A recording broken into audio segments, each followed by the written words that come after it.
Bismillahirrahmanirrahim. Assalamualaikum warahmatullahi wabarakatuh. Alhamdulillah rabbil alamin. Allahumma shalli ala sayyidina Muhammadin wa alihi thayyibin tahirin wa sahabatihi ajma'in wa man tabi'ahum bi ihsan ila yaumiddin. Alhamdulillah, segala puji hanya milik Allah yang telah mengumpulkan kita bersama-sama di masjid ini dalam keadaan sehat walafiat. Shalawat dan salam kita haturkan kepada junjungan kita Nabi Muhammad sallallahu alaihi wasallam, kepada keluarga beliau, sahabat serta orang-orang yang rela meneruskan perjuangan beliau dari kiamat. Alhamdulillah, segala puji hanya milik Allah yang telah mengumpulkan kita bersama-sama di masjid ini pada hari ini untuk bersama-sama kembali membahas beberapa hal yang berkaitan dengan zakat fitrah di hari yang kedua daripada daurah ini. Maka kemarin setelah kita sampaikan sampai pada kemarin itu masalah takaran, apa itu didahulukan aja kak? Jadi kita mulai dengan takaran dulu. Kita sudah sepakati kemarin bahwa di dalam hadis Nabi SAW itu telah menentukan zakat satu orang itu adalah satu sok. Kita sudah katakan bahwa sok itu adalah takaran yang mana dengan menakar volume, bukan berdasarkan berat. Nah,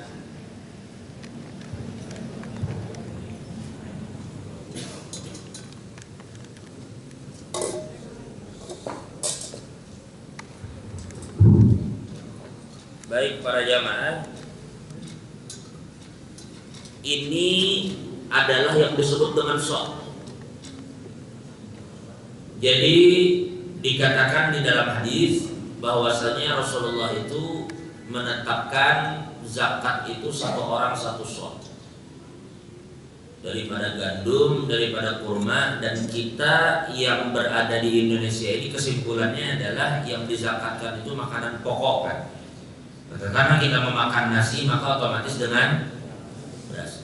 Dan tentunya seperti yang pian tahu, di zaman Nabi kan sudah tidak disebutkan lagi, tentu tidak disebutkan berapa kilo, karena memang belum mengenal dengan patokan itu. Di zaman Nabi hanya sampai sekarang kan seperti ulun katakan kemarin bahwa orang-orang Banjar itu mereka pun tidak menggunakan kilo. Di Banjar itu menggunakan liter atau brek menjadi istilah mereka. Makanya mereka kalau ditanya berapa brek memasak, berapa liter memasak, karena mengukur dengan volume. Nah, inilah yang disebut dengan satu sok. Satu sok ini setara dengan 4 mud. Nah, inilah yang disebut dengan mud. Di sini kita membawa 3 contoh mud. Ini mud yang pertama, kami dapatkan dari Hadrumut. Mud yang kedua seperti yang kita kenal di Banjar. Kami dapatkan ijazah ini daripada guru-guru kami di Martapura. Dan yang ketiga ini mud seperti yang sering dibawa oleh adiknya Syekh Ali Jabir. Tetapi ada satu mud lagi, insya Allah mungkin di kesempatan lain nanti kita akan lengkapi, yang bersumber dari guru kita Dr. Nizar Qasim, salah seorang ulama dari Suriah, yang beliau juga mengeluarkan yang namanya mud, sok dan setengah sok. Nah, kesimpulannya ulun memakai dulu apa yang dikeluarkan di Hadrumut. Jadi inilah yang disebut dengan satu sok. Yang satu sok itu setara dengan 4 mud. Ini mud, yang artinya satu mud ini 1/4 sok. Nanti ada lagi takaran yang disebut dengan setengah sok, karena ada beberapa barang di dalam makanan pokok itu yang di dalam mazhab Abu Hanifah boleh dikeluarkan setengah sok saja. Nah, inilah yang dimaksud dengan setengah sok. Setengah sok itu berarti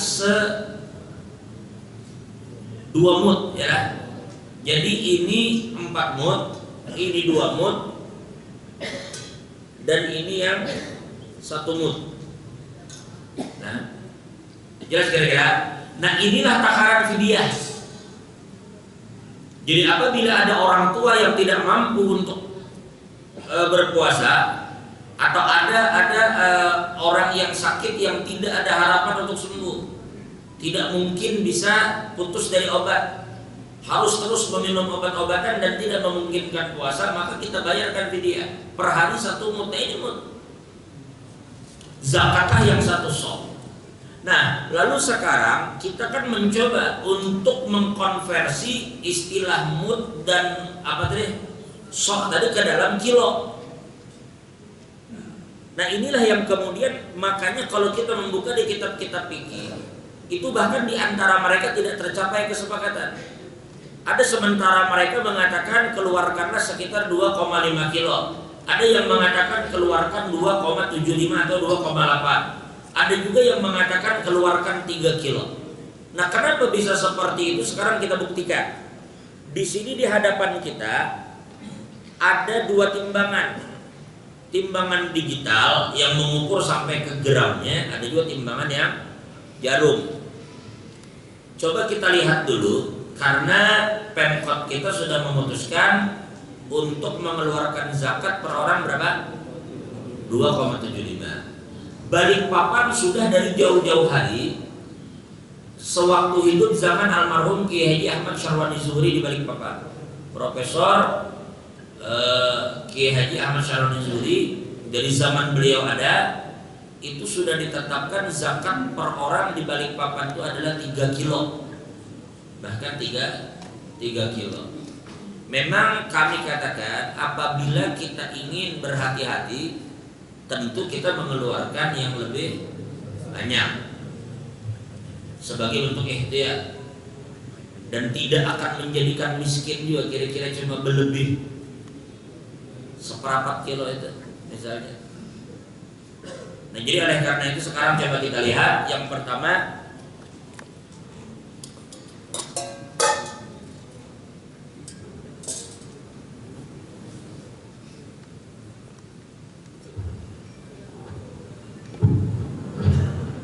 Nah, ini para jamaah ada di hadapan kita beras ini. Sekarang kita coba dengan mud saja dulu.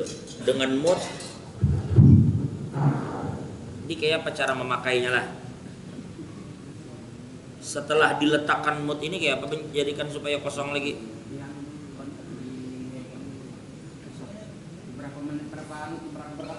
Oh iya, 155 ini apa ini, gram kah? Oh iya. Oke. Baik. Nah, ini sudah kita buat, ini 0 gram lah. Setelah kita naikkan ini pun 0. Berarti murni hanya menimbang beras. Nah, sekarang kita coba.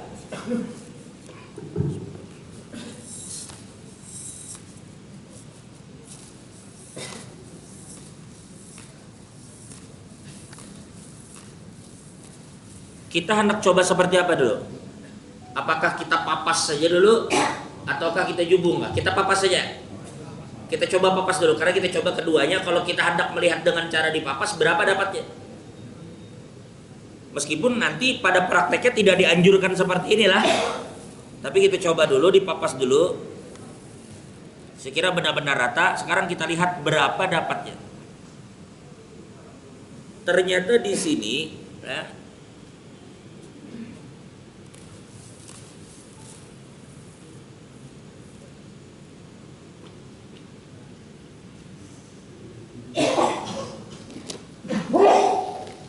di sini kita dapat 658 gram. Berapa on tuh? 6,5 on lah. 6,5 on. Baik. 6,5 on ini kali 4 berapa?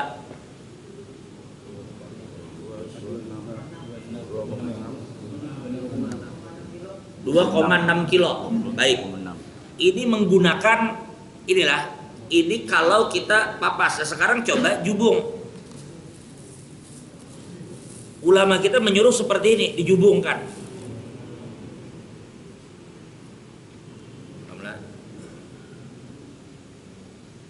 Kalau kita buat jubung, kita dapatnya malah di sini 7 on. 7 on. 2,8. Nah, berarti kita berada di antara 2,6 dengan 2,8. 2,6 kan tadi kalau dipapas, 2,8 kalau kita buat jubung. Nah itulah kenapa pemerintah ambil pertengahan. Tidak jua jubung, tidak jua papas. 2,75 itu kan hampir 2,82 jatuhnya.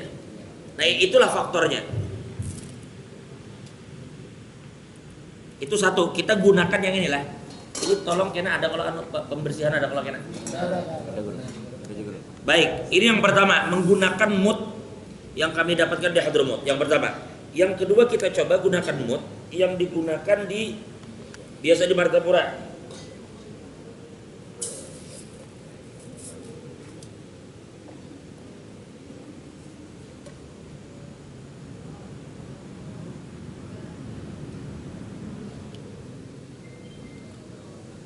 Baik.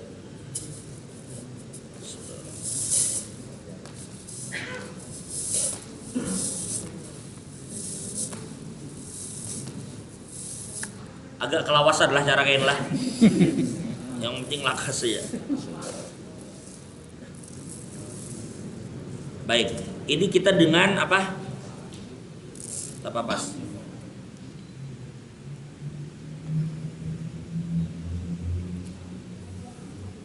Malah lebih banyak lagi ini dapatnya lah. Ini dapatnya sekitar 7,3 on. 7,3 on. Betul berapa? 29. Kalau dipapas. Udah. Itulah kenapa akhirnya di Balikpapan pun memutuskan 3 kilo itu salah satunya itu.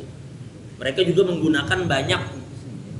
Makanya orang Banjar itu kada repot berzakat di berkilo-kiloan. Pokoknya dengan ini diulahnya jubung 1 sampai 4 kali selesai urusan. Nya kada peduli lagi berapa isinya. Karena mereka menggunakan ini. Nah, yang ketiga kita gunakan milik yang dari Madinah. Jadi ini dari Hadramut, ini dari Martapura, ini dari Madinah.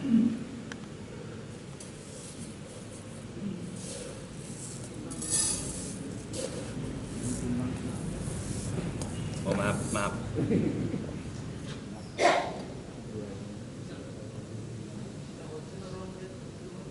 Baik.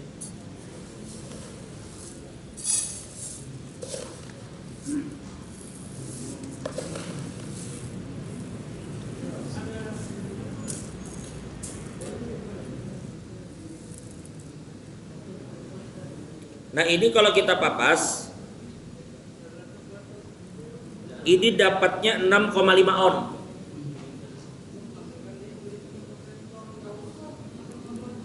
Berapa?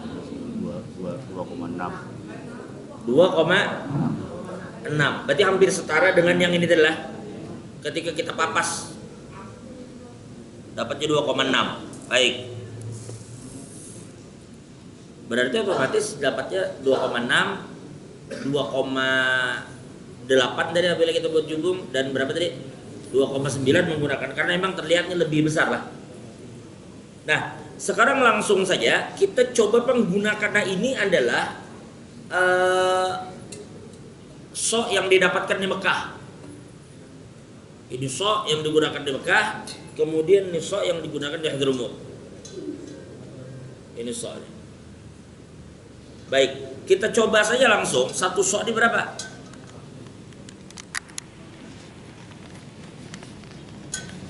Ini mampulah sampai 2 kilo 3 kilo ini. Tahan.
Langsung menggunakan mood ini kita mendapatkan 2,65. Artinya 2 kilo 6 on setengah atau 2 kilo 6 on. Jadi kalau realnya kada berubah lah. 2676 gram. 2676 gram dibulatkan 2,7 kilo. Ya wajar-wajar saja kemudian jika ditetapkan 2,75. Ini pun kita buat papas nih. Bujur-bujur kita ratakan. Sekali lagi lah kita coba dengan ini.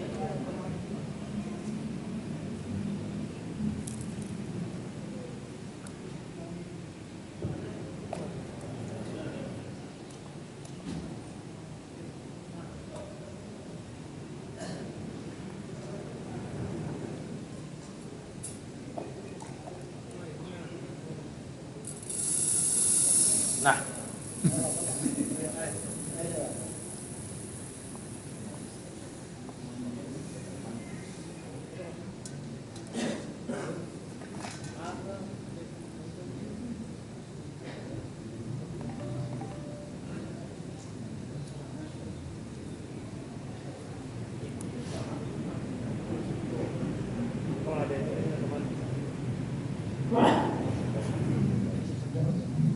nah dengan ini kita dapat 2,5 kilo, tapi bujur-bujur papas juga.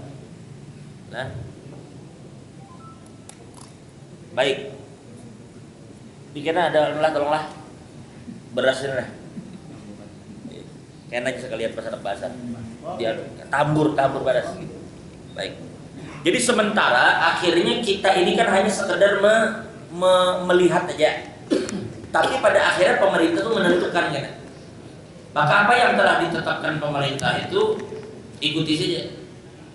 Kalau pian kada hendak repot, kalau pian memiliki moodnya sendiri, ya tak aja lah karena pada dasarnya Rasulullah memerintahkan dengan sok.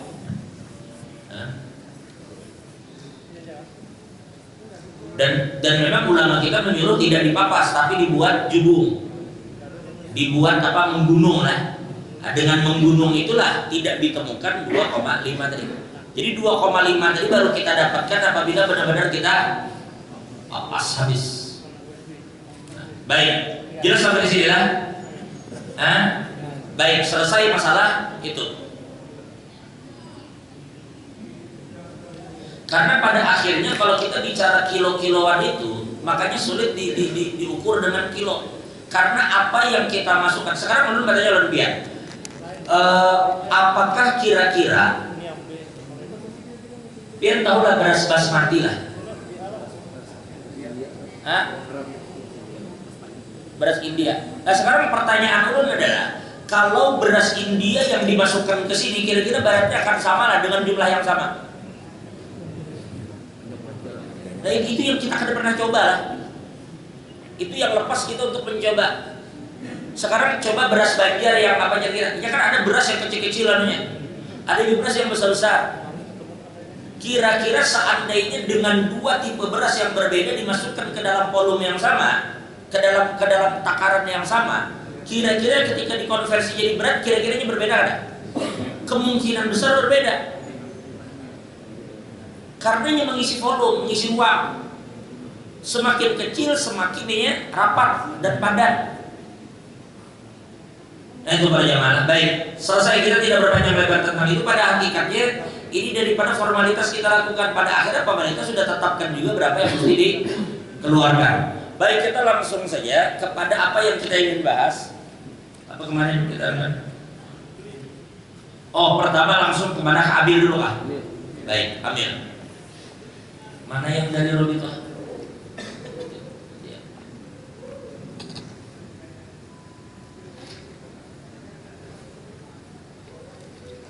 Oke. Pada dasarnya begini para jamaah. Terkait zakat ini, itu sebenarnya tugas pemerintah untuk mengambil zakat dari masyarakat ini. Harusnya ulun-ulang harusnya pemerintah memiliki tanggung jawab untuk mengambil zakat ini dari masyarakat. Cuma sekarang mohon maaf, jika memang telah berdiri badan yang memang pemerintah memberikan kewenangan itu kepada Basnas. Basnas ini paling jauh ada di mana? Paling jauhnya ada di kecamatan. Makanya di KUA itu kayaknya ada UPZ, unit pengumpul. Tapi semampu apa UPZ yang kecil itu untuk menghandle zakat dari orang satu kecamatan? Kesulitan mereka. Maka mau tidak mau mereka mesti mencari kepanjangan tangan yang ada di kampung-kampung itu untuk mengumpulkan zakat tadi. Karena itu kadang mungkin untuk mereka lakukan sendiri. UPZ yang begitu kecilnya menghandle satu kecamatan. Kami di Sungai Kunjang itu masyarakatnya itu lebih 100.000. Lebih dari 100.000 orang sesungai Kunjang aja. Kayak apa menghandle yang 100.000 orang ini? Maka akhirnya mereka butuh kepanjangan tangan. Nah, kepanjangan tangan mereka inilah lalu kemudian mereka memberikan izin kepada unit-unit pengumpul zakat di beberapa titik, ya termasuk dan kita lakukan hari ini. Nah, kalau kita pahami di sini, kita kembali kepada definisi yang diberikan oleh para fuqaha tentang apa itu amil. Mereka mengatakan amil itu adalah man yasta'miluhul hakimu li akhliz zakawat, yaitu orang yang dipekerjakan pemerintah karena benang merahnya di situ. Karena kan tanggung jawab pemerintah. Tapi karena pemerintah tidak mampu menangani itu sendiri, maka diperlukan kepanjangan tangan. Maka ujar pemerintah, ujar ulama, yang namanya amil itu adalah orang yang dipekerjakan oleh pemerintah untuk mengumpulkan zakat dari orang yang mesti membayar dan membagi kepada yang berhak menerima. Man yasta'miluhul hakimu li akhdhiz zakawat wa sarfiha ila mustahiqiha. Jadi ini mengambil dari yang mesti bayar dan dibagi kepada yang berhak menerima. Itu amil. Jadi dari sini kita garis bawahi amil itu begawi, mulai mengambil zakat sampai membagi. Dan yang lebih penting tadi adalah kalimat man yasta'miluhul hakim, yaitu orang yang dipekerjakan oleh pemerintah. Adalah panitia berlebih mengkopi yang ada dari lebih toh. Yang dari lebih tak ada ya. Masalah amil halaman berapa itu? 28.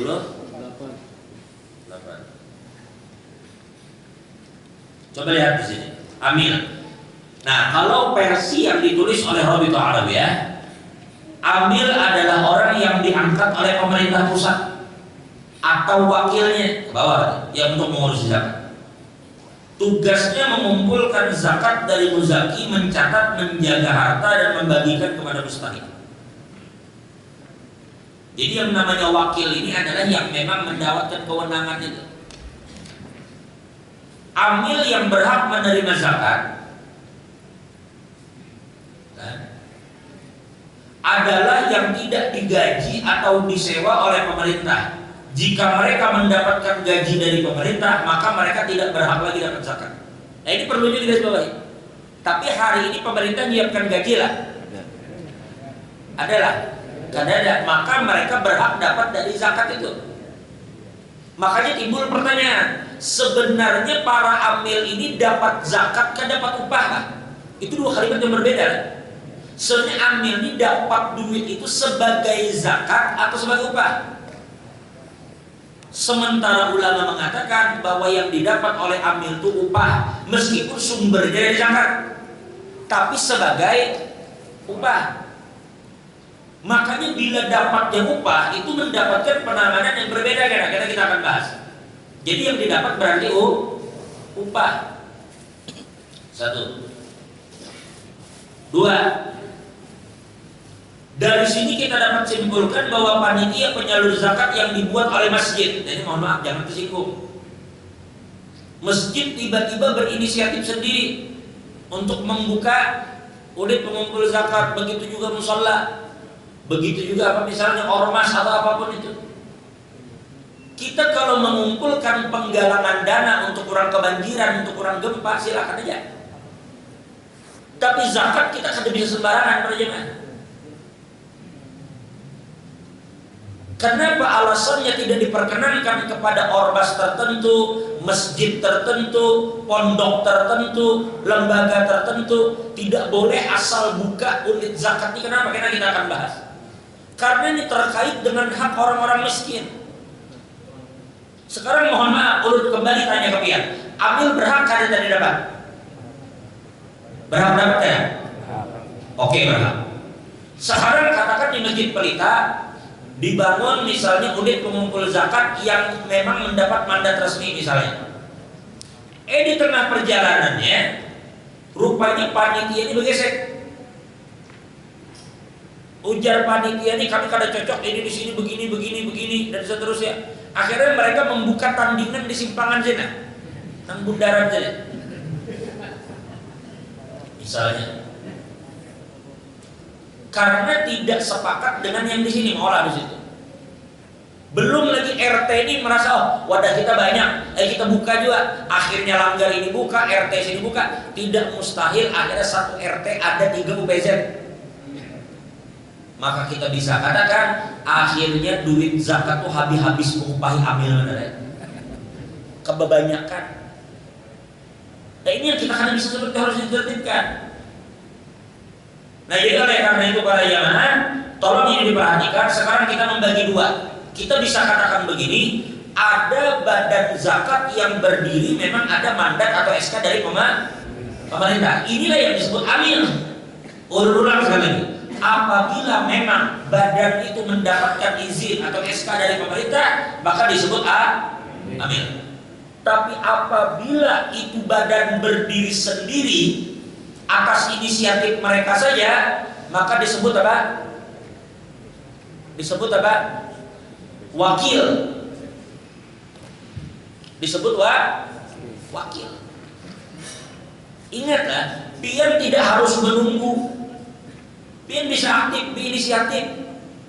Oh di kampung ini sementara belum ada yang berinisiatif mengumpulkan zakat. Lalu pian berinisiatif meminta rekomendasi dari yang berwenang. Lalu SK dalam hal ini yang buat siapa? Yang SK bisa diberikan tuh. Pian ajukan SK pian dapatkan cukup. Jadi tidak harus pian ditunjuk, tetapi pian bisa memohon untuk menjadi unit pengumpul zakat boleh. Yang penting izin didapat. Jelas terus sampai sini lah.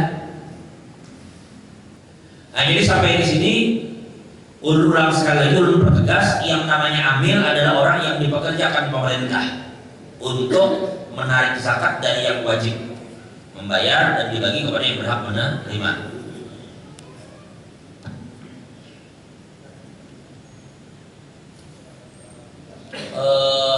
Beginilah. Ternyata misal di Masjid Agung Pelita ada badan yang memang resmi ditunjuk pemerintah. Berarti apa tadi namanya? Jalan sampai pertengahan Ramadan, ternyata itu tadi kada kecocokan. Lalu adalah bubuannya pulang kita ulahnya mungkin itu jadi simpang gerilya situ pulang. Maulah akhirnya maulah di simpang gerilya. Maka lebih mantap tendanya bahasa pulang. Pokoknya lebih tamam jadi perang. Mengolah apa postingan di Instagram, di Facebook, di YouTube segala macam. Panitianya lebih profesional dan segala, tapi kada ada izin, cuma sekedar inisiatif mandiri aja. Kada ada yang memberi izin dan mereka kada juga berinisiatif meminta izin. Maka biar kayak apapun hebatnya tetap disebut sebagai wakil. Nah, sekarang pertanyaannya di mana sih letak perbedaan antara badan yang berizin dan tidak, yang dinamakan amil dan wakil? Satu, kalau pian, ini misalnya ulun Pak Hisham itu membayar zakat ke Pelita yang dapat izin resmi. Pak Hisham bayar zakat. Pak Hisham ini kan boleh jadi membayar zakat itu tidak menunggu malam hari raya. Boleh jadi beliau bayar sudah dari hari ke-27 atau hari ke-26 Ramadan beliau bayar. Boleh kan? Hari ini pun kalau tidak nak berzakat boleh. Lalu tanggal 26 Ramadan diberikan.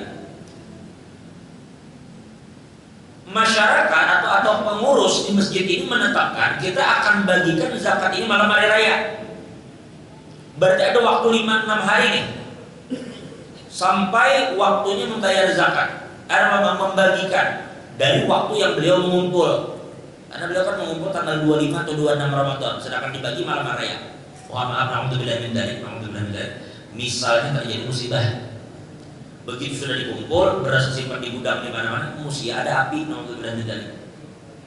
Atau ada banjir besar yang menghilangkan semua barang-barang zakat tadi, ada musibah itu, maka satu. Jadi begini, ini ada amil, ini ada wakil.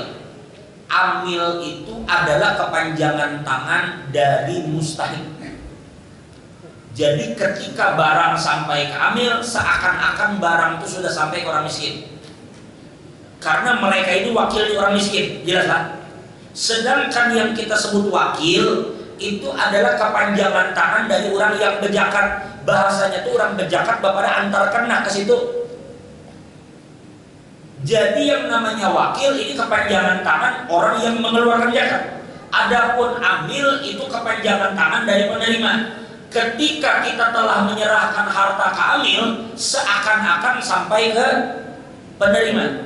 Berarti konsekuensinya adalah apabila terjadi musibah tadi dan hilang harta itu semua, maka kita tidak wajib mengeluarkan zakat yang kedua kalinya. Tapi baras itu kada sawat terbagi, meskipun kada sempat terbagi, ketika kita serahkan ke amil, maka dia dihukumkan sampai kepada mustahil. Tinggal tanggung jawab amil yang membagi. Tapi sebelum dibagi ternyata ada api, maka orang yang berzakat tidak wajib untuk berzakat yang kedua kali. Tidak wajib. Kalau yang mau silakan, tapi kada wajib. Adapun wakil tadi nang di simpang 4 atau di bundaran atau di mana yang tidak ada izin resmi tadi, mereka ternyata kena musibah juga. Namanya banjir, hilang aja semua beras atau api habis gosong semua beras. Apa yang terjadi? Maka orang yang berzakat kepada wakil yang tidak resmi tadi, inya wajib mengeluarkan zakat untuk kedua kalinya. Diulang. Kenapa? Karena itu dianggap kada sampai. Kedudukan wakil-wakil yang tidak resmi itu sama kedudukannya dengan ulun mengiau anak ulun. Ujar lunak, ini nak antarkan baras abah kepada orang anus itu. Lalu dia tolak mengantarakan. Nah, kedudukan anak ulun yang mengantarkan sebagai wakil ulun ini itu kada berbeda dengan badan yang berdiri tanpa izin pemerintah. Itu kada ada beda. Karena status saya sebagai wakil. Perbedaan kedua, kalau amil yang resmi mendapat mandat dari pemerintah itu mendapatkan gaji, sedangkan yang berinisiatif sendiri tidak mendapatkan gaji. Titik sampai situ. Ulun bertakon lawan pihak. Ada nang orang anu semalam tuh nang pemilu semalam tuh. Pemilu itu kan ada kalau anunya apa petugas apa tuh? KPPS kan? KPPS. Nang viral tuh kan. Anu pensiunan KPPS.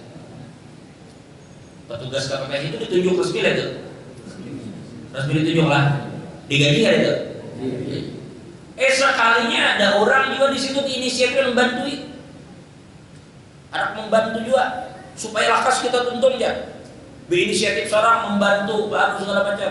Maka lebih hebat cara menghitung. Jadi gaji orang nggak kira-kira? Karena makan gaji. Karena pemerintah hanya bertanggung jawab untuk menggaji orang-orang yang resmi mereka bekerjakan. Lalu ada timbul pertanyaan sebagian orang. Tapi mohon maaf ya, tidak semua kita ini di kota, ada di kampung-kampung yang sulit banget itu ya.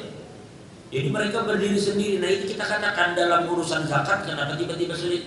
Dalam urusan pemilu, kampung nang orangnya bertujuh jadi ada kan 17 aja. Orang bertujuh atau berdelapan atau bersepuluh di kampung yang pedalaman ada aja di situ pemilu sampai ya berarti. Dan mana daerah yang ada camatnya di mana? Nah jadi oleh karena itu hal-hal seperti itu makanya ditutup pintunya oleh para ulama. Kesimpulannya bila anak jadi amil harus ada izin dari pemerintah, titik, itu kalau oleh pemerintah. Karena bila ada kacau, ulun merasa kalau kayak itu ulun dengan alumni misalnya ulun alumni MTS negeri model dengan kekhawaran, ayo kita inisiatif yang ngolah. Kira pulang yang satu aku alumni SMA 1 itu belum lagi alumni perangkatan, belum lagi kena atas nama kerukunan suku pula. Akhirnya kebanyakan mengulah badan amil deh. Ujung-ujungnya yang dibagi salah satunya amil, ya duit zakat tuh ke situ kesedotnya. Jadi sangat tidak pantas jika duit zakat tuh akhirnya tersia-siakan karena hal-hal begitu. Sedangkan sasaran utamanya adalah fakir miskin. Nah itu dulu yang terkait amil. Adapun masalah syarat itu memang terjadi khilaf yang kuat di kalangan ulama. Cuma sementara ulama mengatakan bahwa orang-orang yang terlibat dalam amil ini mesti orang Islam, terutama di dalam masalah mengumpulkannya. Nah, itu syarat di dalam mazhab Imam Syafi'i mesti Islam. Meskipun di dalam madhab lain, selama itu tidak berkaitan dengan pengumpulan secara langsung, misalnya hanya sekedar supir mobil untuk membagi aja supirnya atau apa, yang semuanya terlibat, misalnya ada salah satu non muslim di dalam madhab lain masih diboleh. Tapi kita katakan kalau memang masih bisa mencari yang muslim aja, kenapa ada muslim aja yang bekerja dalam masalah pengelolaan zakat itu. Yang kedua, akilun balighun, mesti orangnya akil balik. Kada bolehnya kekanakan dilibatkan. Nah, ini kita bicara di dalam madhab dulu, mesti akil balik. Ada sebagian masjid, cuma kada semua, sebagian, sedikit lah. Inya melajari cucu-cucu sini 4 juga. Lalu kena ada 6 cucu ini tadi makan plastik, ada yang menumpahi baras dan segala macam. Lalu di malam hari raya, ketika berbagi zakat dapat juga, ada lah yang macam itu. Ada sebagian kan, karena cucu-cucunya anak 4 jadi amil duanya dapat 2 jatah. Nah ini para jamaah, kalau kita mengikuti pendapat dalam mazhab tidak boleh akilun, orang yang tidak akil balik itu menjadi amil. Mustinya akilun balighun. Lah, kayak apa caranya anak-anak tadi bisa dapat? Ini kada boleh dapat zakat langsung. Dapat upah langsung dari zakat kada boleh, tapi caranya kalau mau 10 orang dewasa di situ, misalnya satu orang dapat 500.000 misal, maka mereka sisihkan di sini dan kita menyisihkan masing-masing 50. Kali 10 orang 500.000 dapatnya, ada anak-anak begawi berlima, maka masing-masing anak diberi 100.000, itu sekadar untuk mendidik, tetapi duitnya kada langsung dari zakat.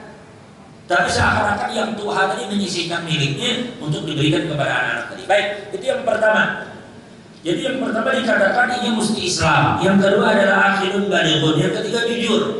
Tidak mungkin kita menjadikan orang yang terindikasi pernah korup atau dikenal ini bisa menyelewengkan harta itu dijadikan amil, jangan. 3. Yang keempat adalah al-ilmu bi ahkamiz zakat, yaitu pengetahuannya terhadap hukum zakat. Dan ia mengerti tentang hukum zakat.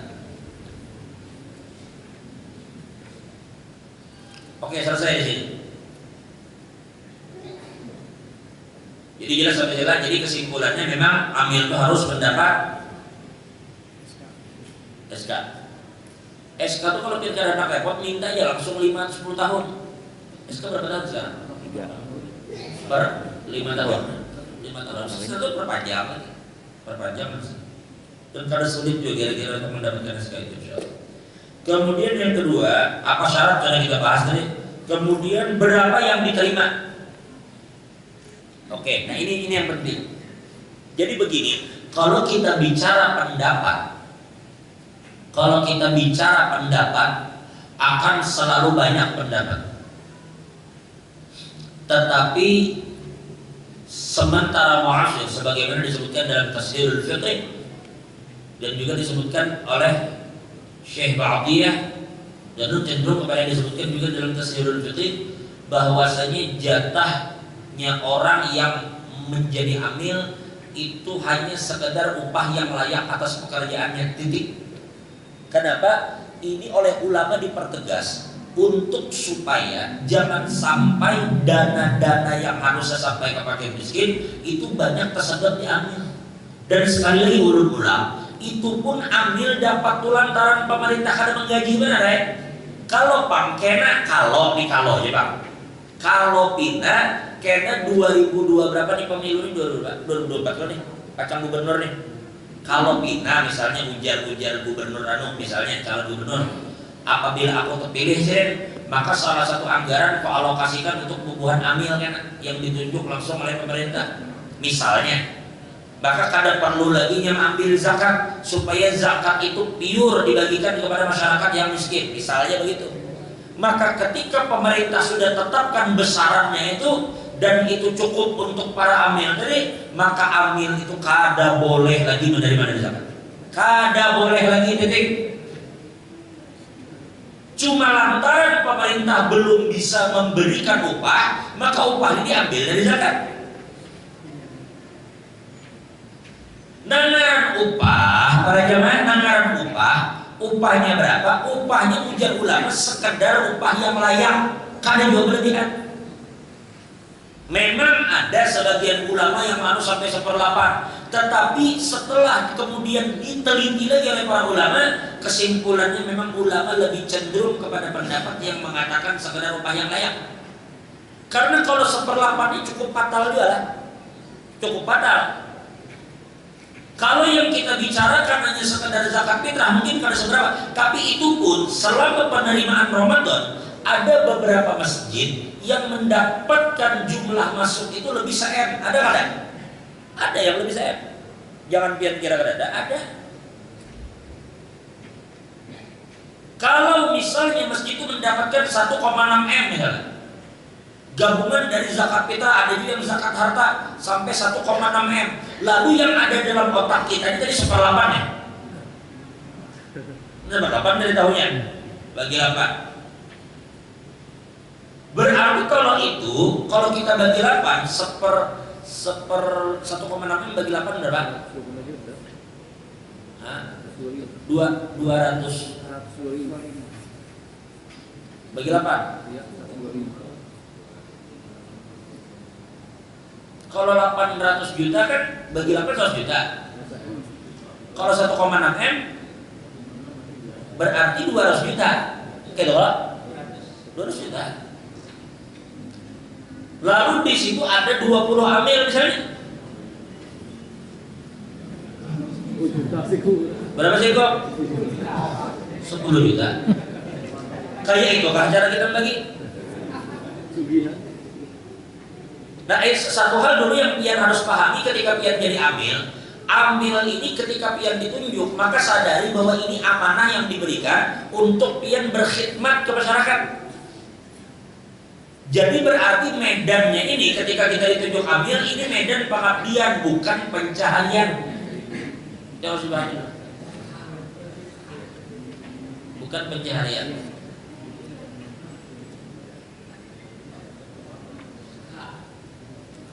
Jelas itu lah. Ini hanya sekedar upah yang layak. Oke, sekarang kalau kita bicara upah yang layak, kita kembalikan. Berapa hari tadi amil di sini pegawai? Biasanya dari tanggal 21 10 hari kah? Anggap 10 hari. Anggap ini misal aja misal. Ada juga yang 5 hari ada seminggu. Anggap 10 hari. Tukang sehari berapa pegawai? 150 tukang. Itu mulai pagi lah. Mulai jam 8 lah. Sampai jam 5. Panasnya panas, hujannya kadang-kadang kehujanan, aduk luluh segala macam, angkat di bata. Kalau helpernya bang berapa helper?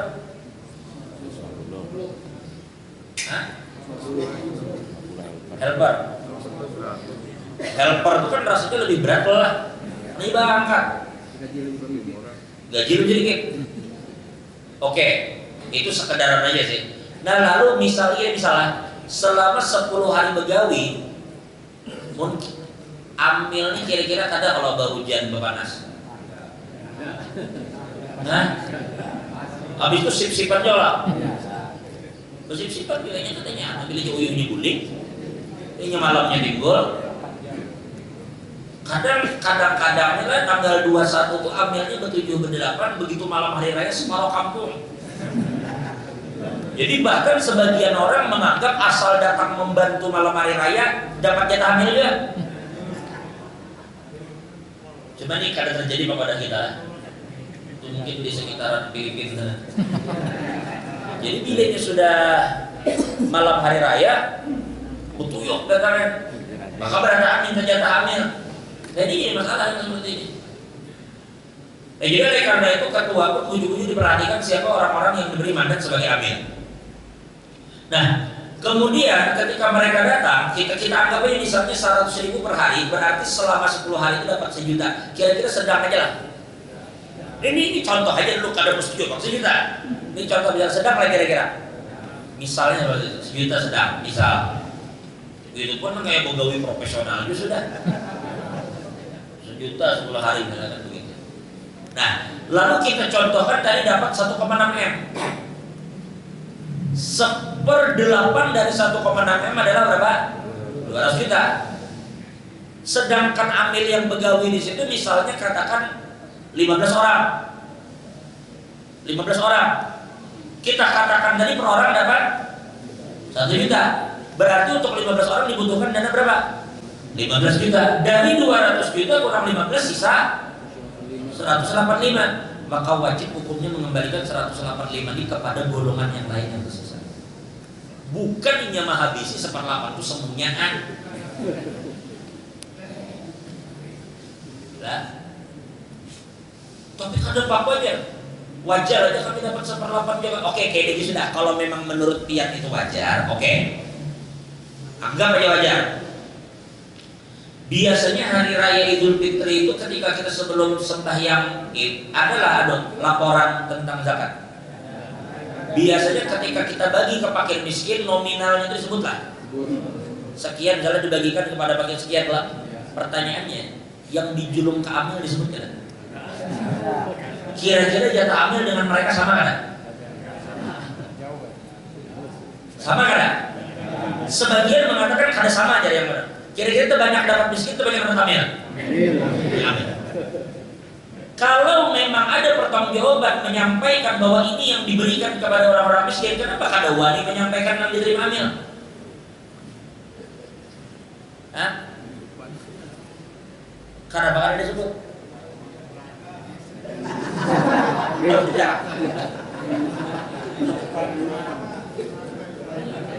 Bukan masalah kadanya, memang orang bisa hamuk dan bubuhannya itu.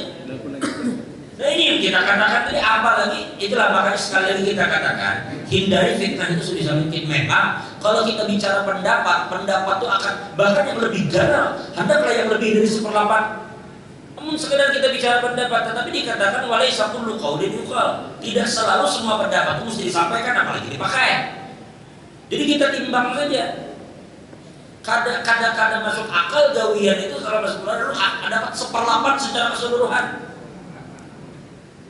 Bah ini, jadi sekali lagi kita ulang, batasannya adalah sekedar upah yang pantas atas pekerjaan itu. Tidak jauh berlebihan. Itu konsekuensi amil. Kada bolehnya mengambil sesuka hatinya sampai 1/8. Sekali lagi ulang, kalau tapi di kitab ada ya. Kalau kita bicara pendapat akan selalu ada nang membolehkan kawin kada bawali kan ada. Nah, kita bicara pendapat kan. Ada yang membolehkan kawin tanpa wali ada. Membicara pendapat. Tapi biar pun lah tiba-tiba begitu tulang ke mata, begitu kulit tiba-tiba anak begini sudah kawin. Begitu dianuran, karena mereka mengawini anakku kada pada aku. Ada aja pakai pendapat dalam kitab anu. Karena begitu kita. Nah, jadi oleh karena itu para jamaah kita usahakan kita melihat juga dari segi argumen memang kuat sekali argumentasi orang yang mengatakan sekedar upah yang layak itu karenanya sifatnya ujrah, sifatnya upah. Jadinya bukan pada lima zakat secara langsung pada hakikatnya. Baik. Jadi sampai di sini ulun pribadi, tapi kan mungkin juga memaksa untuk mengikuti, tapi ulun pribadi pun cenderung bahwa pendapat ini lebih kuat yang mengatakan bahwa amil itu menerima upah sekedar yang layaknya itu, tidak berlebihan. Tapi ya kalau amil cuma dapat 200-300 ya alhamdulillah, kalau sama aja dengan ini kita maksud ketika ini pendapatannya sangat-sangat besar. Sekedar upah yang layak lah saya. Tapi karena seandainya pemerintah telah menetapkan, itu kewenangan pemerintah di satu sisi. Kalau pemerintah tetapkan sekian, mestinya memang ini perlu juga mulai digodok, bukan hanya menetapkan berapa yang diterima oleh berapa zakat yang dibayar, tapi tetapkan dia ambil dan ambilnya kalau bisa terlalu banyak dia. Sekedar berapa yang diperlukan untuk jadi amil, supaya lagi-lagi jangan sampai duit zakat banyak kesedotnya ke situ. Kalau perlu jualah hamil gitu, kalau perlu nang sugi-sugi nang ada di kampung jadi akan jual hamil. Jadi kan kenapa? Iya sekira sini nang sugi nang paham gitu ya. Nang sekira sekedar menukar ote-ote malam tuh harus pakai duit kan? Nang sugi itu jadi gantil. Oke. Nah itu terkait masalah amil. Kita cukupkan dulu untuk amil. Setelah ini kan kita buka sesi dan jawab. Sebelumnya kita masuk dulu ke sabilillah. Yang kedua kita masuk sabilillah. Sabilillah halaman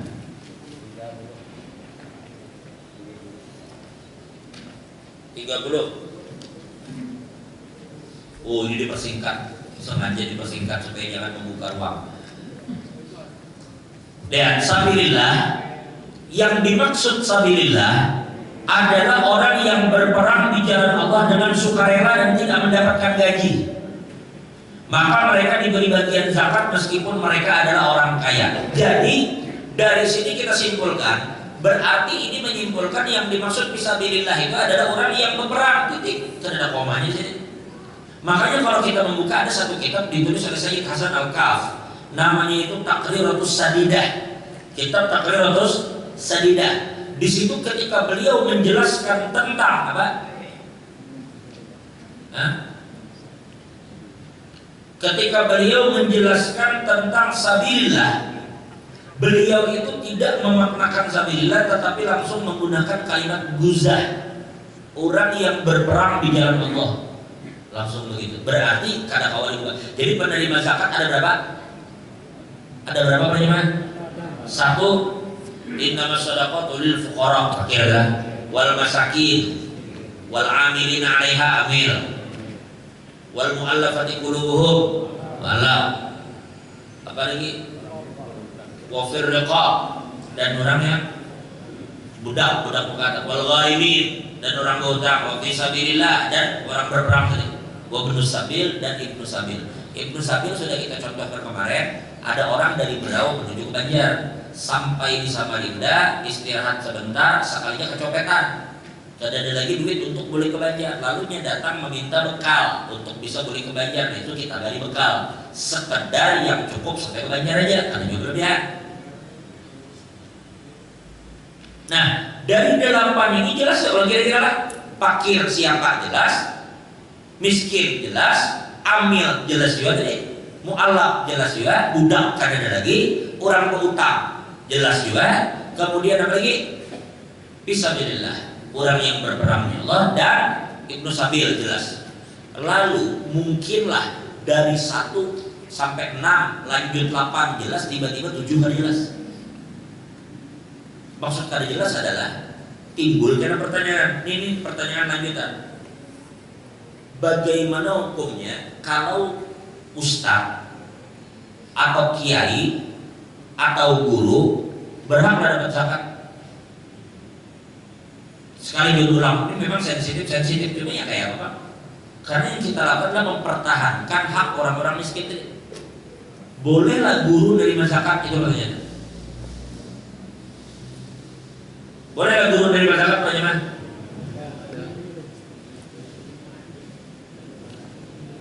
Ayo, guru boleh menerima zakat?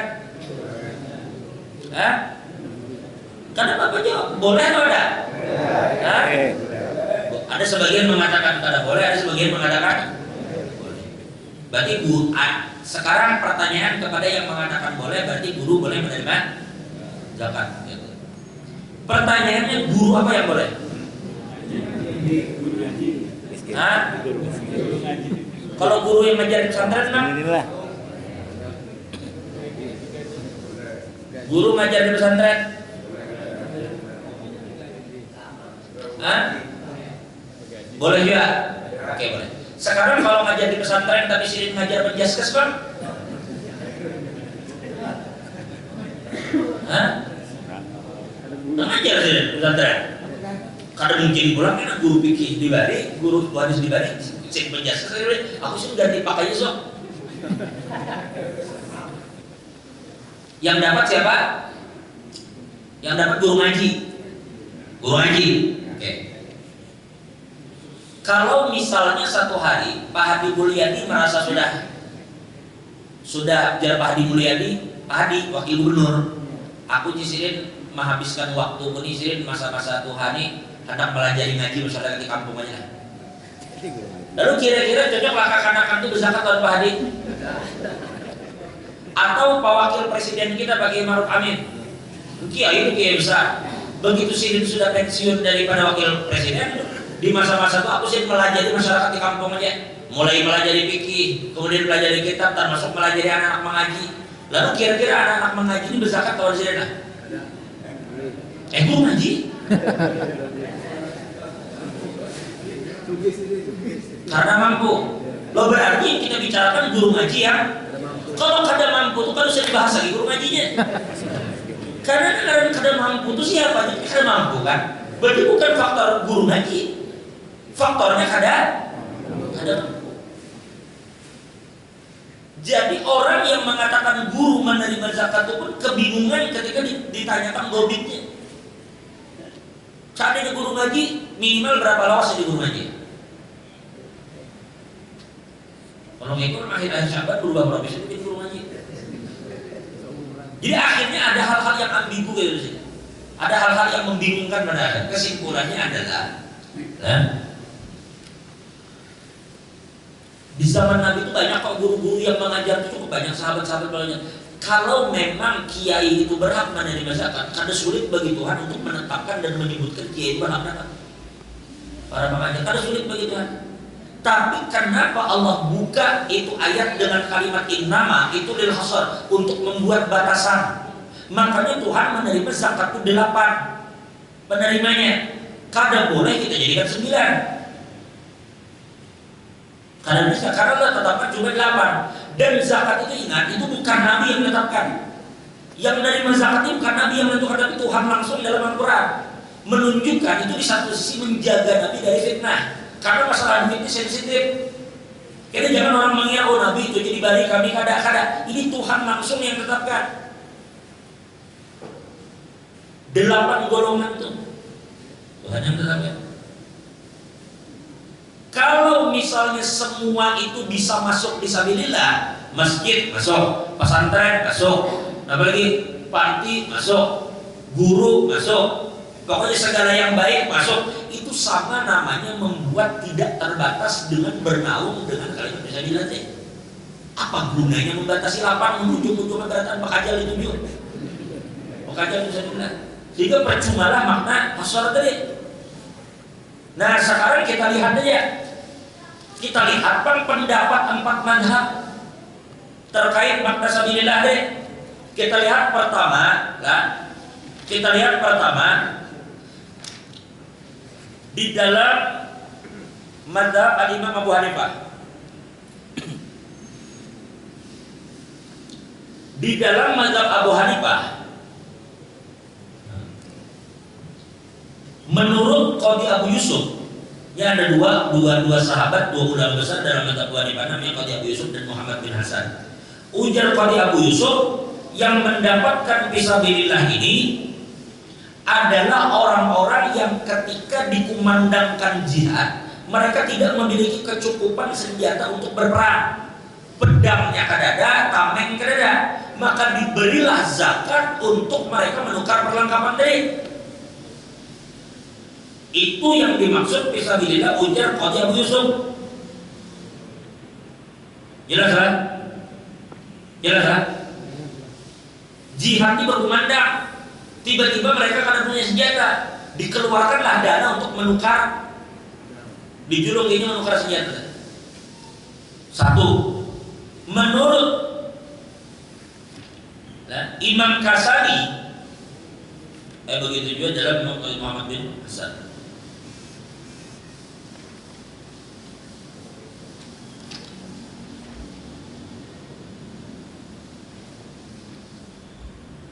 Di sini ada kesepakatan yang disepakati oleh ulama-ulama Hanafi, ulul ulam disepakati oleh ulama-ulama Hanafi bahwasanya sasaran zakat itu bukan lembaga, itu kesimpulan pertama. Jadi tidak ada zakat itu diberi ke lembaga. Semua penerima zakat itu pasti orang, perorangan, bukan lembaga. Itu satu.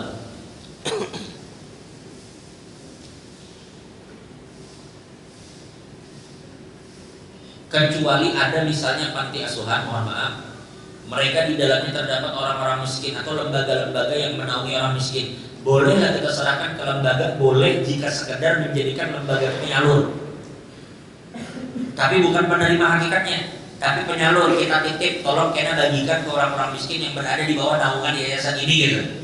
Itu boleh, tapi tidak kepada yayasan itu sendiri, tapi menyalurkan lagi yayasan tadi.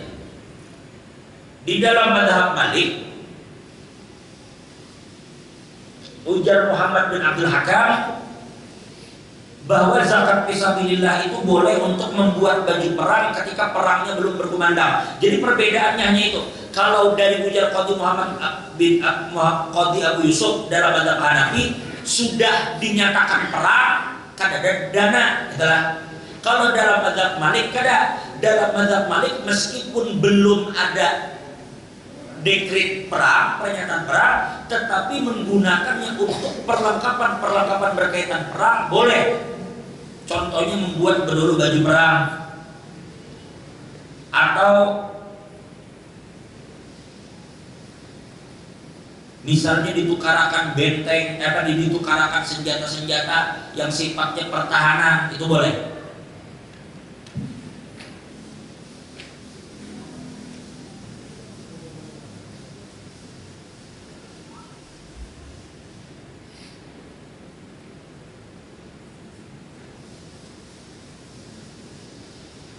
Dalam mazhab Syafi'i mengatakan yang dimaksud fisabilillah adalah orang yang berperang dan karena digaji, relawan. Apa sih ini? Suka relawan kan? Bahari kayak tahun berapa yang area-area Surabaya berperang ini melawan Inggris waktu itu melawan Sekutu, bertempur ini bukan tentara, bujuk-bujuk santri. Seandainya waktu itu dana ada diberikan kepada mereka untuk membeli senjata, itu boleh. Jelas mereka itulah para mujahid yang dimaksud di sini. Yang tidak digaji benar-benar sukarelawan, yang membantu para tentara dalam memperjuangkan negara ini. Karena kalau tentara kan jelas bersenjata, kalau sukarelawan ada senjata, makanya diberikan kepada mereka zakatnya untuk mereka membeli senjata.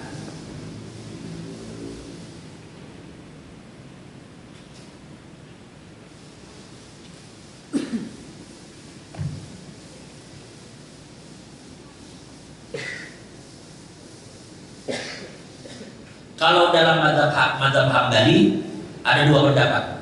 Dalam mazhab Hambali, pendapat pertama mengatakan zakat ini hanya boleh diberikan kepada orang yang berperang langsung. Orang yang berperang langsung. Itu yang dapat. Pendapat kedua mengatakan baik yang langsung atau tidak langsung. Tidak langsung itu saya.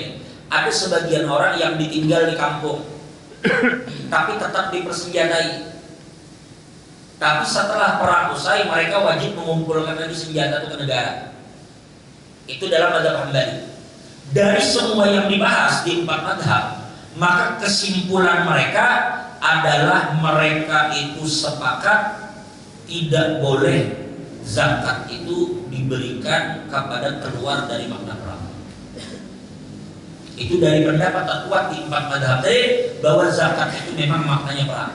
Kada boleh keluar dari makna perang. Cuma memang ada sebagian ulama yang mereka itu memperluas makna perangnya. Jika dulu perang itu identik adalah dengan senjata, maka hari ini perang itu bermacam-macam. Karena hakikat jihad adalah li'ila'i kalimatillah. Dulu orang jihad itu dengan pedang. Hari ini ujar ulama ada juga orang misalnya lah, misal ada kena yang namanya perang cyber, misalnya ada seperti itu, maka boleh duit zakat itu digunakan untuk memberi peralatan-peralatan yang mendukung para tim cyber. Seandainya begitu, itu tinggal diperluas saja, tetapi tetap dalam makna perang. Sehingga dari sini kita pahami 4 mazhab tidak sepakat jika kemudian duit zakat diulahkan jembatan, jika duit zakat itu diulahkan jalan, jika duit zakat ada masjid, mohon maaf, ada masjid belum selesai lalu keluarkan duit zakat. Itu 4 mazhab mengatakan bukan sasaran zakat. Lalu ada yang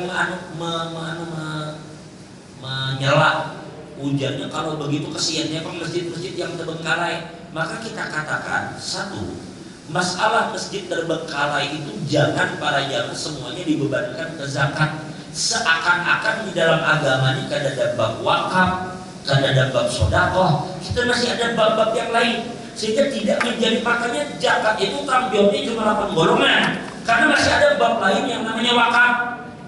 Kalau orang berzakat harta para jamaah, ini hanya mengeluarkan 2,5%, itu pun dalam tanda kutip disebut kotoran. 2,5%.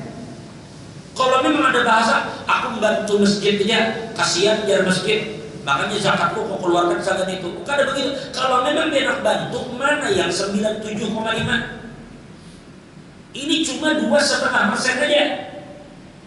Sedangkan dalam Islam ini bab tidak hanya terkurung di bab zakat. Masih ada infak sunnah, sedekah sunnah, kemudian wakaf. Ini kita dipersempit dengan pemikiran macam itu. Zakat menurut lalu keteteran zakat ini. Kalau sasarannya dibuat kada terbatas. Nah, jadi kesimpulannya ulun pribadi juga cenderung kepada pendapat yang mengatakan bahwa zakat itu hanya boleh diberikan kepada orang-orang yang berperang atau dengan makna perang, tapi tidak kepada masjid dan sebagainya tadi, atau ke pondok dan sebagainya. Adalah yang membolehkan. Kalau pian pertanyaannya ada yang membolehkan, kan kita katakan selalu dalam segala hal itu ada yang membolehkan. Madhab Ja'fariyah itu membolehkan macam di Iran, macam Syiah Imamiyah itu membolehkan. Syiah Imamiyah membolehkan, Syiah Zaidiyah juga membolehkan. Syiah Zaidiyah di mana? Di Yaman, Yaman Utara banyak Syiah Zaidiyah. Syiah Imamiyah di mana? Di Iran. Mereka membolehkan.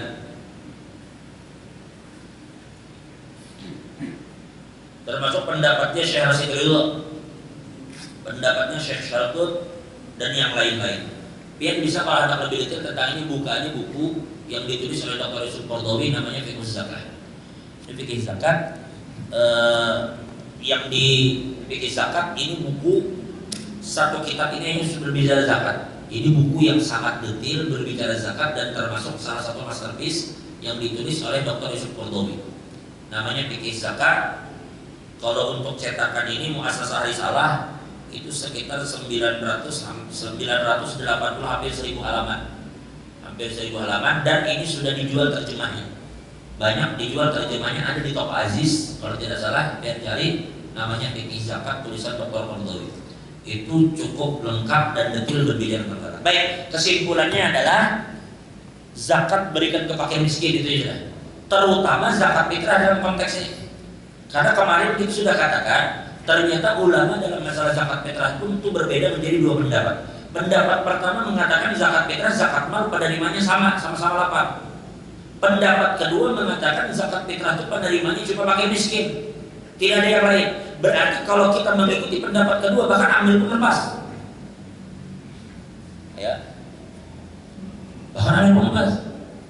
Makanya kalau kita perhatikan baik di Yaman, baik di Mesir, baik di Saudi, di dalam prakteknya para ulama itu tidak berzakat lewat amil, tetapi berzakat langsung ke orang miskin dalam hal zakat fitrah.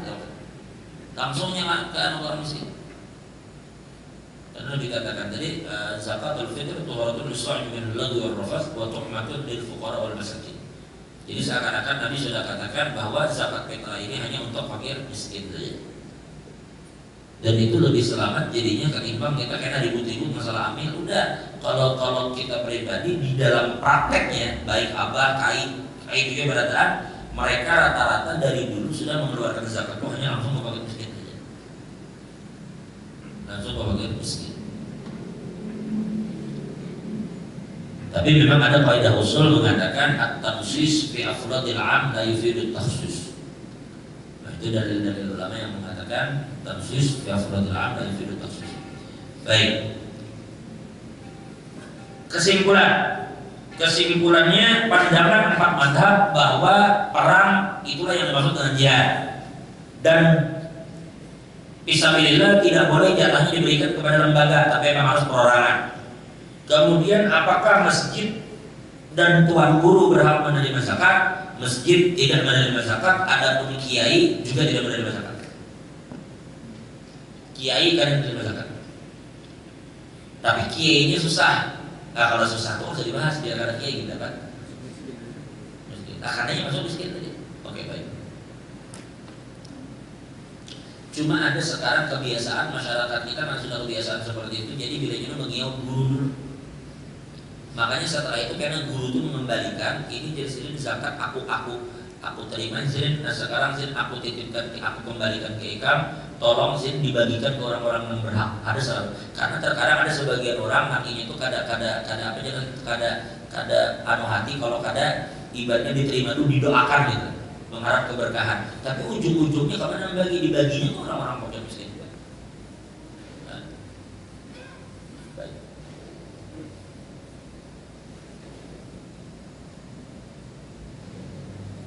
Terakhir masalah duit. Masalah duit perhatikan di situ.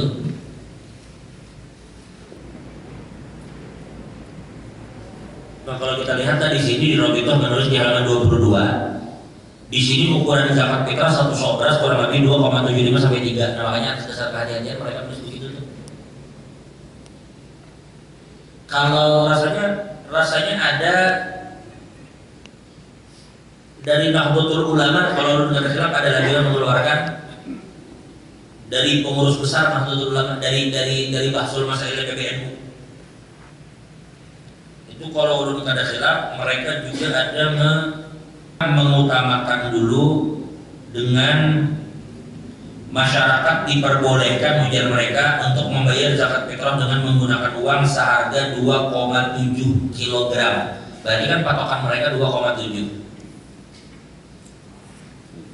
Lalu di pilihan kedua baru mereka meletakkan 2,5, tetapi sebagai pilihan kedua.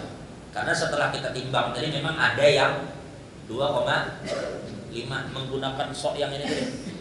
Nah ini tadi. Ini setelah kita timbang memang nah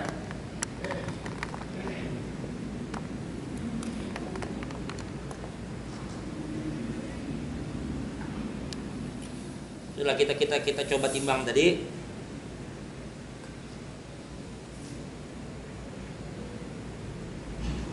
Nah,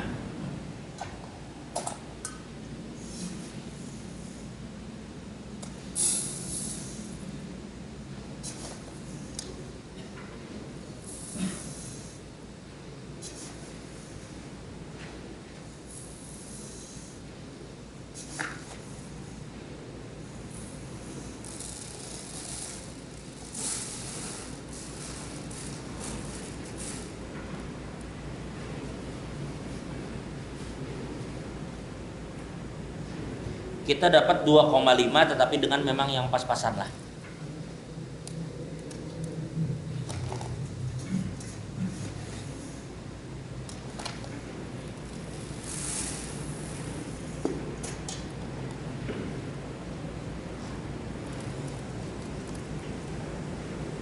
Nah bahkan masih 2,5 sekian masih lah.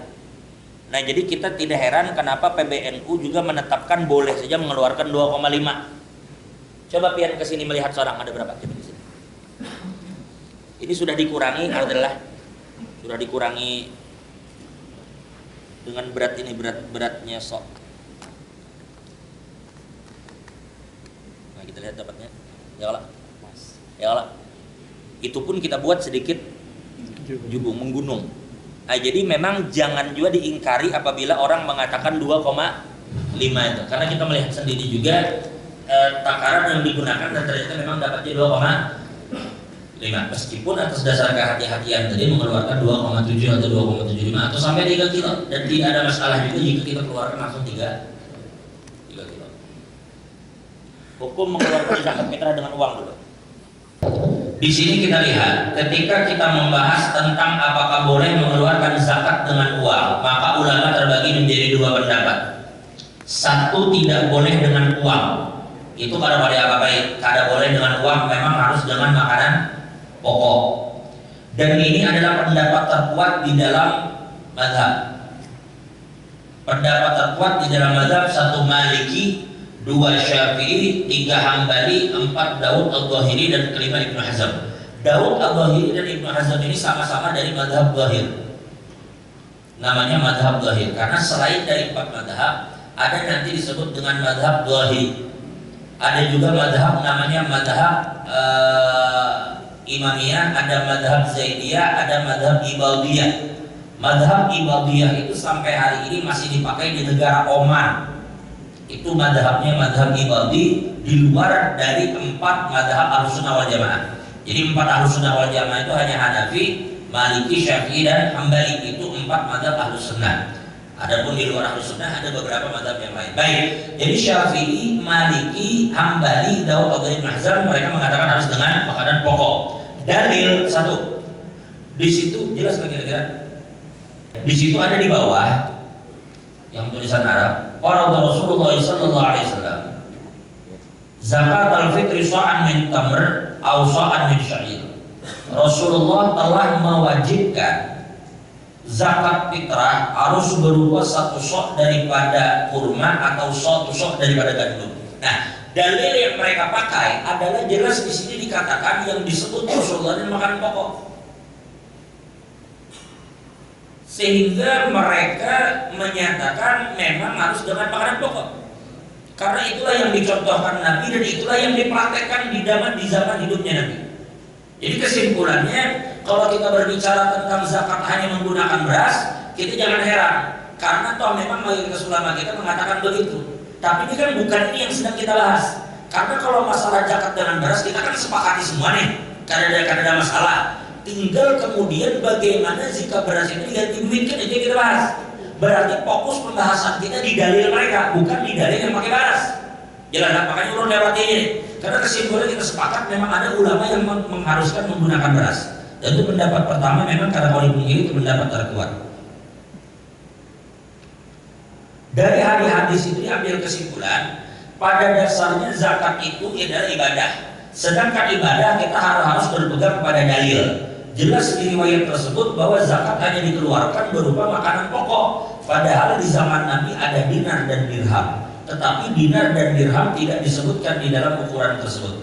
Maka kita harus berpegang kepada apa yang telah disebutkan di dalam nas hadis tersebut. Imam Haramain Asy-Syafi'i beliau mengumpamakan jika kita disuruh oleh majikan membeli pakaian untuk diperdagangkan, maka wajib kita mengikuti perintah itu. Sekalipun mungkin kita menemukan barang dengan harga yang sama tapi keuntungan lebih besar, maka tidak boleh kita berimprovisasi untuk membeli barang itu dengan tujuan agar majikan kita mendapat untung lebih banyak. Karena tugas kita hanyalah mengikuti perintah yang diberikan. Pian disuruh ke pasar, disuruh bos menukar apa misalnya?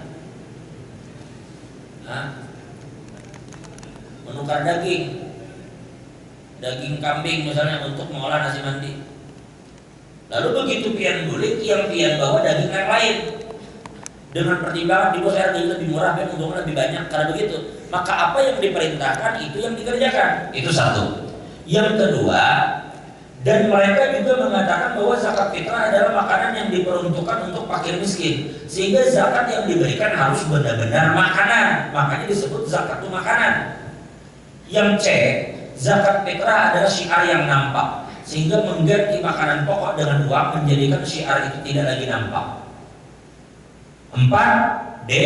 kami tidak memperpanjang lebar pembahasan ini karena yang melarang mengeluarkan zakat dengan uang dalil sangat masyhur, dan tujuan penulisan risalah ini adalah untuk melihat pendapat ulama yang membolehkan pakai duit. Kesimpulannya sekarang kita berpindah kepada pendapat kedua. Pendapat kedua adalah boleh menggunakan duit, boleh menggunakan uang, dan ini adalah pendapat Imam Atha tabi'in, juga pendapat Imam Hasan Basri tabi'in, pendapat Imam Abu Ishaq As-Sabi'i, pendapat Imam Sufyan Ats-Tsauri, pendapat Sayyidina Umar bin Abdul Aziz Khalifah Islam dari Umayyah, pendapat Imam Muhammad bin Wahab, pendapat daripada Imam Ibnu Abi Syaibah yang mengarang kitab Musannaf Ibnu Abi Syaibah, kemudian pendapat Al-Imam Al-Auza'i, dan juga pendapat di dalam mazhab Hanafi. Nah, berarti kan dari situ sudah terjawab, apakah ini hanya pendapat mazhab Hanafi? Ternyata tidak. Ternyata tidak. Juga ini pendapat daripada Imam Al-Auza'i, juga pendapat daripada mazhab Zaidiyah yang kita katakan tadi ada di Yaman, juga pendapat dari mazhab Imamiyah, juga pendapat dari mazhab Zaidiyah. Imamiyah ini di mana mazhabnya paling banyak? Yang banyak Imamiyah ini ada di Iran dan di Irak. Kita sebut dengan Syiah Imamiyah. Zaidiyah kan itu termasuk salah satu bagian daripada Syiah. Syiah Zaidiyah yang ada di Yaman Utara. Salah satu imam mereka adalah Imam Syaukani. Imam Syaukani, Imam As-Sun'ani itu mazhab Zaidiyah. Kemudian mazhab Ibadiyah yang ada di Oman. Dulu sebagian orang-orang Hadramaut, orang-orang Yaman itu mazhabnya Ibadiyah dulu. Tapi kemudian bergeser mereka ke Oman dan tidak lagi di Yaman. Kemudian pendapat Ibnu Habib, Asbaq, Ibnu Abi Hazim, Ibn Dinar dan seterusnya daripada mazhab Maliki. Adapun pendapat Ishaq bin Harawai, Abu Thawr dari mazhab Syafi'i, dan pendapat Imam Ramli Kabir. Kemudian ini juga pendapat Imam Al-Bukhari. Imam Bukhari ini perhatikan baik-baik. Ujar Imam Subki, Imam Bukhari ini adalah orang yang mazhabnya Syafi'i. Berulang, ujar Imam Subki, Imam Bukhari itu mazhabnya Syafi'i. Ujar Qadhi Abu Ya'la, Imam Bukhari itu mazhabnya Hambali. Ujar Qadhi Abu Ya'la Hambali, ujar Imam Subki Syafi'i. Ujar salah seorang pakar hadis dari Suriah, dari Syam, namanya Syekh Nuruddin Attar.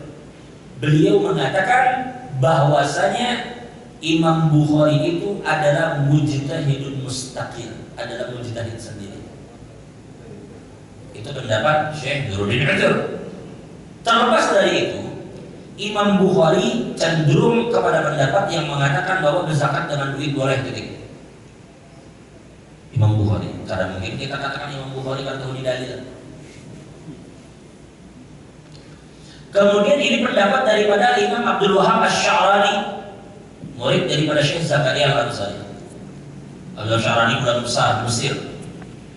Kemudian ini juga pendapat Imam Ibnu Taimiyah, Syekhul Islam, dan juga pendapat Al-Hafidz Ahmad Ibn Siddiq Al-Ghumari. Juga ini pendapat adik beliau Abdullah bin Siddiq Al-Ghumari.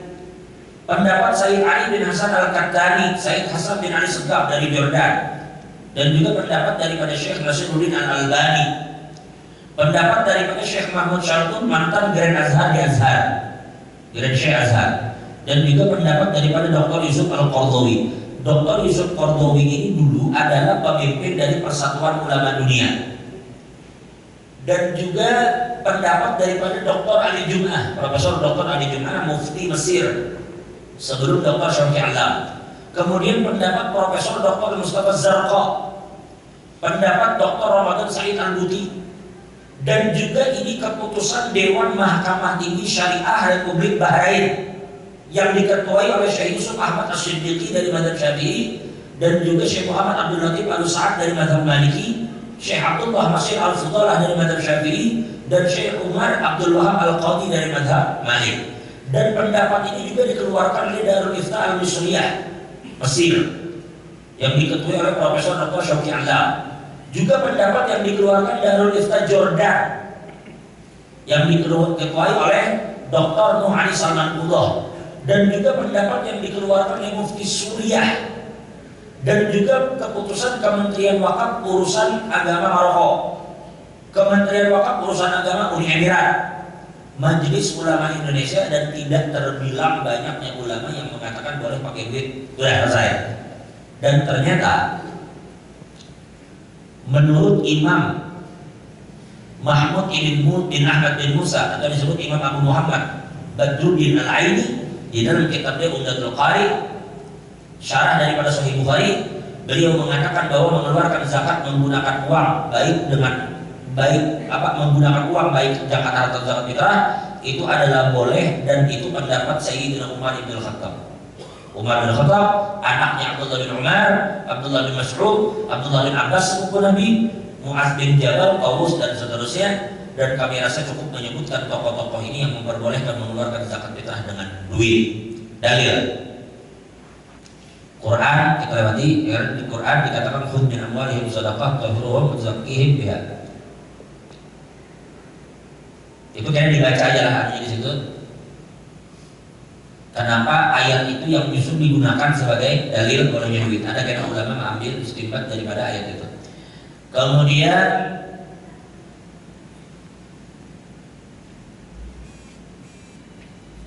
coba lihat, ini kita bicara memang ini zakat harta waktu itu. Cuma kan ada kaidah yang mengatakan zakat harta boleh pakai duit, kenapa zakat fitrah tidak boleh? Itu kan ada kaidah yang menjelaskan tentang itu.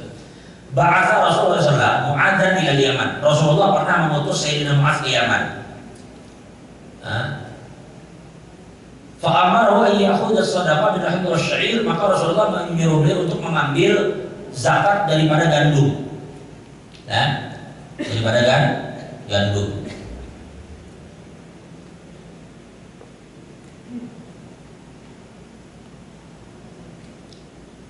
Ternyata ketika sampai ke Yaman, Rasulullah menyuruh pakai gandum, tiba-tiba yang ingin ambil pakaian.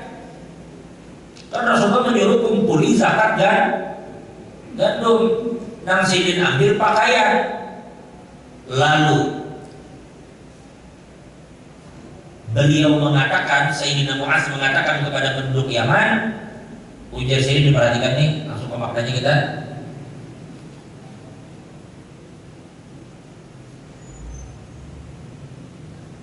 Ujar sini bawa kemari barang-barang berupa gamis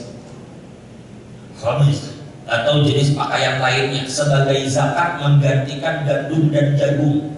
Padahal yang disuruh gandum dan jagung, tapi sidin bawa kain. Kenapa? Karena ujar sidin itu lebih mudah bagi kalian dan lebih bermanfaat bagi sahabat Nabi yang ada di Madinah. Berarti sidin ini melihat asasnya adalah maslahat. Mungkin saat itu lebih mudah didapatkan gandum-gandum di Madinah, tetapi tidak dengan kain-kain. Makanya beliau dari Yaman membawa beli ke Madinah itu kain.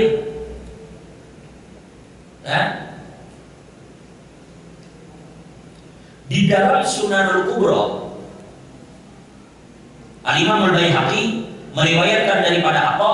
Justru Rasulullah menyuruh Sayyidina Mu'adz pergi ke Yaman untuk mengambil biji-bijian.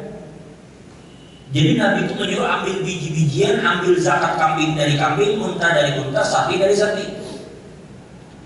Ghanam minal ghanam, wal baqar wal ba'ir minal ibil, wal baqar minal baqar.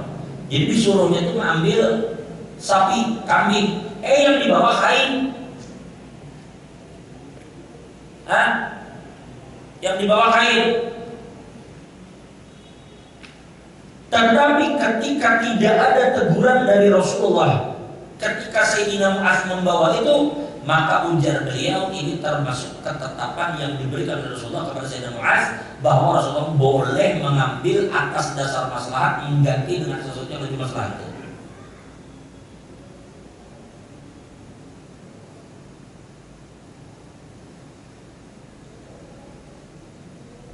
Atau begini saja, perhatikan baik-baik para jemaah. Saya banyak sekali ulun-ulun tulis, tapi ada satu, coba perhatikan nih. Ada riwayat nomor 5 daripada Usamah bin dari Zuhair. Yang nomor 5 ya.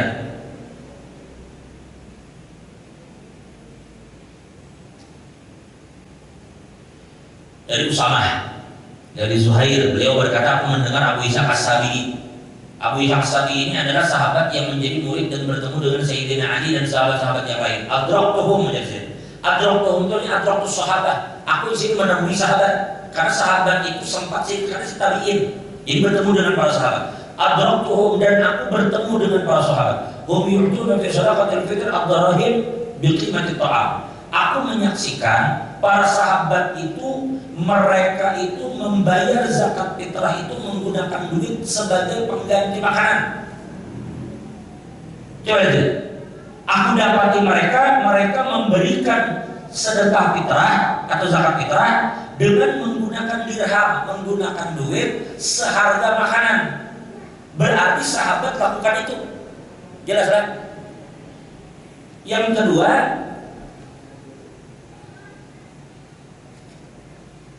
daripada Waqi bin Mu'adh, riwayat daripada Abu Syaibah, Ibnu Abi Syaibah. Ada riwayat daripada Waqi